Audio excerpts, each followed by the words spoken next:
Hello बच्चों, very very good morning to all of you. This is your most beautiful channel Sharda chemistry.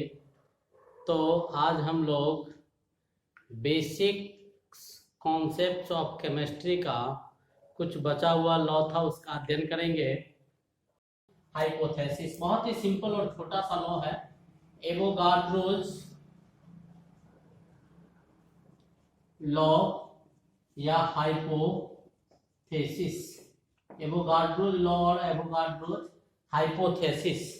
ये law आपका 1811 में इस law को दिया गया था। किसके द्वारा?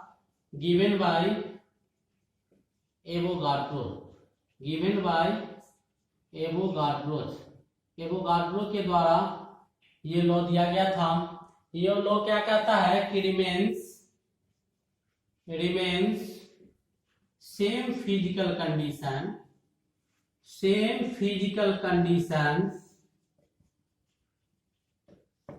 that is at same temperature and same pressure। जब टेम्परेचर और प्रेशर या कंसंट्रेशन ये क्या हो जाएंगे? सेम हो जाएंगे, तो equal volume of any gases contains, than equal volume of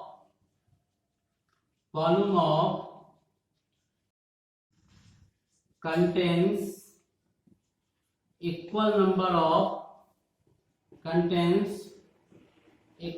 of molecules। equal volume of any gases contains equal number of volumes। equal gases of कोई भी गैस होगा, जैसे एज फॉर एग्जाम्पल हम क्या करते हैं, देखिएगा कंटेनर बनाते हैं। ये ए है कंटेनर, ये आपका बी कंटेनर है, ये बी है। इसकी कैपेसिटी भी 1 लीटर और इसकी कैपेसिटी भी कितना है? 1 लीटर। ठीक है। सपोज करते हैं इसमें हाइड्रोजन गैस, इसमें नाइट्रोजन गैस, एक और कंटेनर बनाते हैं, थर्ड कंटेनर, इसमें अमोनिया गैस डाल देते हैं सी, ये भी 1 लीटर का कंटेनर है, और टेम्परेचर और प्रेशर सबका क्या है? सेम है। चौथा भी आपका ये डी, ये भी 1 लीटर कैपेसिटी का है। इक्वल कैपेसिटी का 4 कंटेनर है, अलग अलग गैस है। इसमें आपको ऑक्सीजन गैस डालनी है। अब ये गैस जो डाले, तो अगर मान लेते हैं सपोज 1 लीटर वॉल्यूम है तो x मॉलिक्यूल्स होंगे। तो कोई भी गैस हो, अगर फिजिकल कंडीशन समान होगा तो इसमें भी कितने मॉलिक्यूल्स हो जाएंगे? x molecules. ये भी नाइट्रोजन गैस है, 1 लीटर कैपेसिटी। तो कहता है कि कोई भी गैस, फॉर एनी गैसेस, ठीक है, फॉर इक्वल नंबर और equal volume of any gases लिखा हुआ है, किसी भी गैस के लिए। तो volume 1 litre, temperature pressure constant, तो यहाँ भी क्या हो जाएगा? मॉलिक्यूल्स कितने? x मॉलिक्यूल्स हो जाएगा, यहाँ भी कितना हो जाएगा? x मॉलिक्यूल्स हो जाएगा, यहाँ भी कितना हो जाएगा? x मॉलिक्यूल्स हो जाएंगे। अगर यहीं पे कोई कंटेनर E बनाते हैं और इसकी कैपेसिटी हम ½ लीटर कर देते हैं, ½ लीटर, तो मॉलिक्यूल्स भी हाफ हो जाएगा, x/2 हो जाएगा। अगर एक और कंटेनर बनाते हैं और ये कंटेनर ई के बाद एफ है, इसकी कैपेसिटी 1/4 लीटर हो जाएगा, तो इसका मॉलिक्यूल्स कितना हो जाएगा? x/4 molecules. कितना हो जाएगा? x/4 molecules. आया समझ में? तो equal volume of physical condition अगर सेम हो, टेम्परेचर प्रेशर कंसंट्रेशन ये सब अगर सेम कर देते हैं, तो किसी भी गैसेस का वॉल्यूम अगर इक्वल होगा तो उसमें मॉलिक्यूल्स की संख्या इक्वल पाए जाएंगे। ऐसा एवोगाड्रो का लॉ कहता है। ये 1 लीटर का कंसंट्रेटर था, 1 लीटर को मान लिया x मॉलिक्यूल्स, तो इसमें कोई भी गैस हो x मॉलिक्यूल्स, यहाँ भी कोई गैस डाल दीजिए। यहाँ पर जैसे HCl गैस ले लेते हैं, HCl ले लिए, यहाँ पर हीलियम गैस ले लीजिए, जो भी गैस लेना है वो गैस लेंगे। Equal volume of gases contains equal number of molecules. मिटा दे। चलिए एक और खूबसूरत सा एग्जांपल इसका लेते हैं समझने के लिए।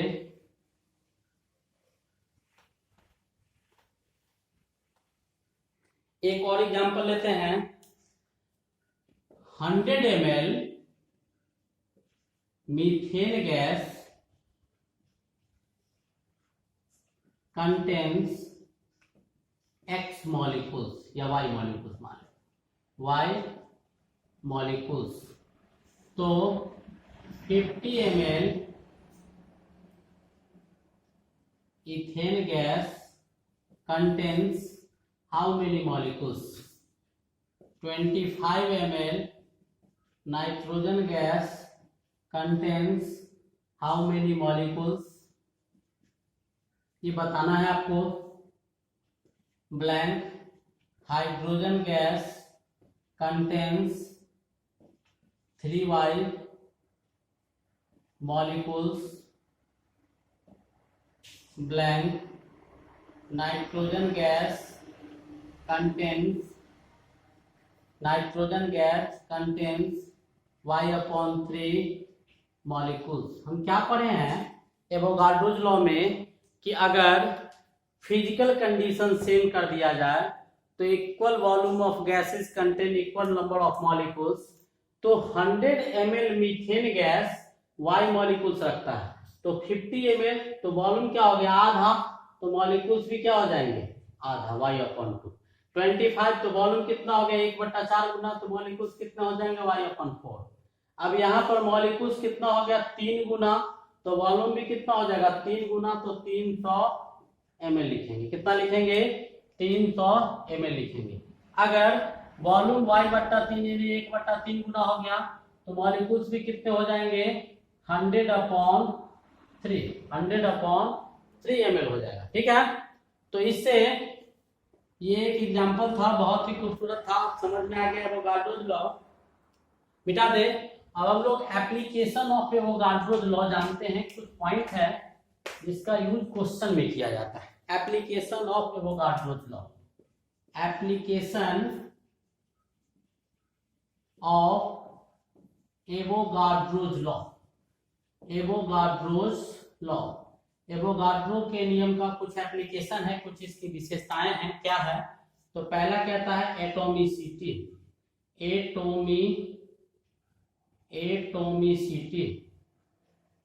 एटॉमिसिटी क्या कहलाता है, total number of molecules in an elementary molecules, total number of atoms in a molecule of an elementary substance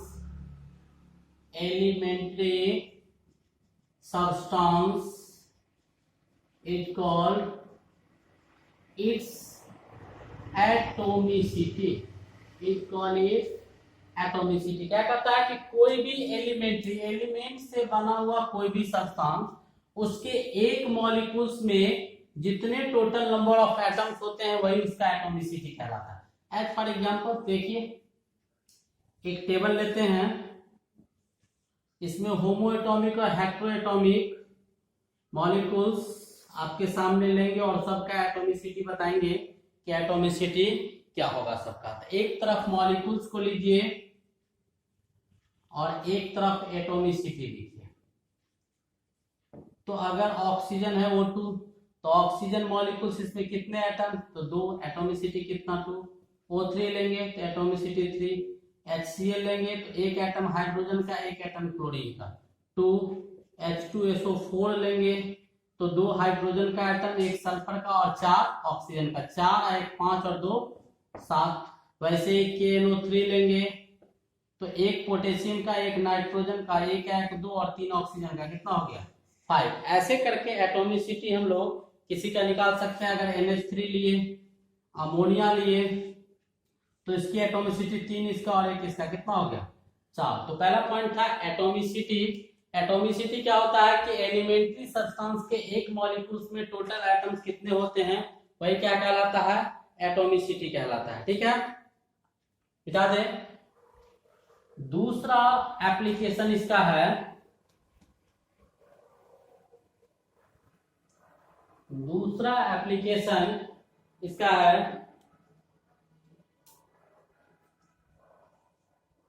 relation between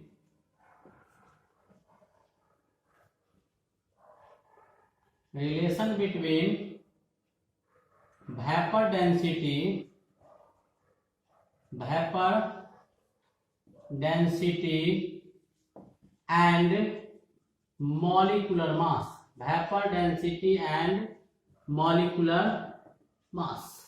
vapour density क्या होता है वो पहले समझते हैं, फिर मॉलिक्यूलर मास के बीच रिलेशन निकालेंगे। Vapour density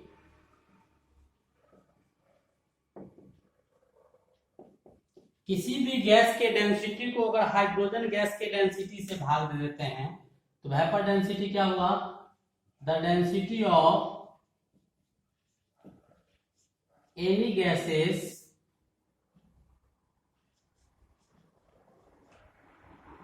with respect to the density of hydrogen gas, hydrogen gas. तो वेपर डेंसिटी को Vd लिखते हैं, तो वेपर डेंसिटी बराबर क्या हो गया, डेंसिटी ऑफ कोई भी गैस लेंगे upon density of hydrogen gas, यानी क्या, डेंसिटी किसी भी गैस का और उसको हाइड्रोजन गैस के डेंसिटी के साथ रेशियो निकाल देंगे तो ये क्या आ जाएगा, वेपर डेंसिटी आएगा। मॉलिक्यूलर मास और वेपर डेंसिटी के बीच रिलेशन क्या होता है वो जानिए। Molecular mass is equals to 2 into vapour density. Molecular mass is equals to 2 into vapour density. Molecular mass जो होता है वेपर डेंसिटी के दुगुना होता है। मिटा दे, हो गया।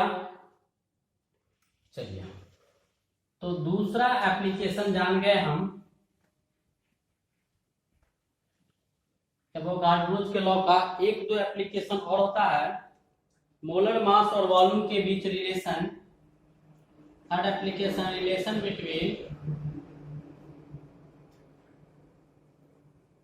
Molar mass, relation between molar mass and volume, molar mass and volume. किसी भी गैस का, कोई भी गैस का अगर मोलर मास हम लोग लेंगे किसी भी सब्सटेंस का, तो mass, molar mass is equals to mass of 22.4 litre of gases. अब क्या, इतना लीटर गैस, यानी मोलर मास क्या होता है, 22.4 लीटर गैस का जो मास होगा वही क्या कहलाएगा, मोलर मास कहलाएगा। किसी का मोलर मास 22। अब एक और एप्लीकेशन है gram molecular mass. Gram molecular mass, gram molecular mass, GMM, gram molecular mass. Gram molecular mass नहीं, gram molecular volume, gram molecular volume. STP पर, STP और NTP, at STP means standard temperature and pressure, और NTP, STP लिखिए NTP यानी normal temperature and pressure. जब temperature T बराबर 273.15 kelvin, इसको लगभग 273 केल्विन, और प्रेशर आपका 1 atm दिया जाता है। प्रेशर क्या दिया जाता है, 1 atm दिया जाता है। तो 1 mole of any gases, then 1 mole of any gases occupies 22.4 liter of 22.4 liter of volume at NTP और STP। यानी 1 मोल कोई भी गैस होगा वो इतना लीटर वॉल्यूम को ऑक्युपाई करेगा NTP पर। ठीक है, NTP पर। हो गया, मिटा दे।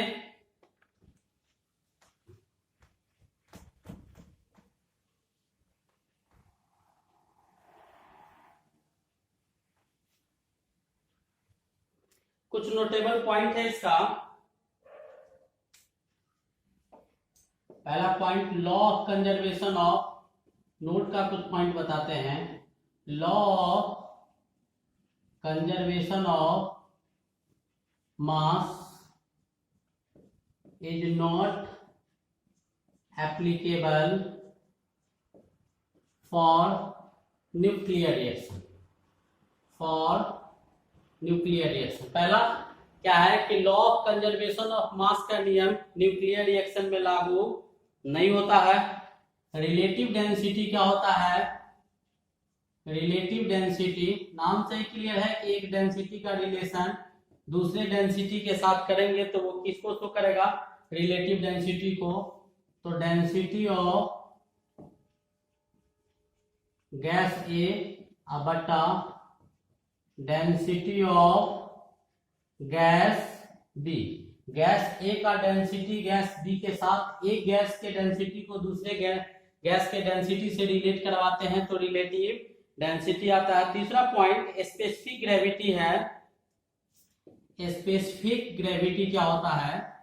स्पेसिफिक ग्रेविटी क्या होता है? तो स्पेसिफिक ग्रेविटी होता है आपका density of any substance with respect to density of water. Density of specific gravity बराबर डेंसिटी ऑफ एनी मटेरियल, कोई भी मटेरियल के डेंसिटी को अगर डेंसिटी ऑफ वाटर के साथ कंपेयर करते हैं तो वहां पर जो आपका डेंसिटी, रिलेटिव डेंसिटी आता है उसको स्पेसिफिक ग्रेविटी बोला जाता है. स्पेसिफिक ग्रेविटी बोला जाता है.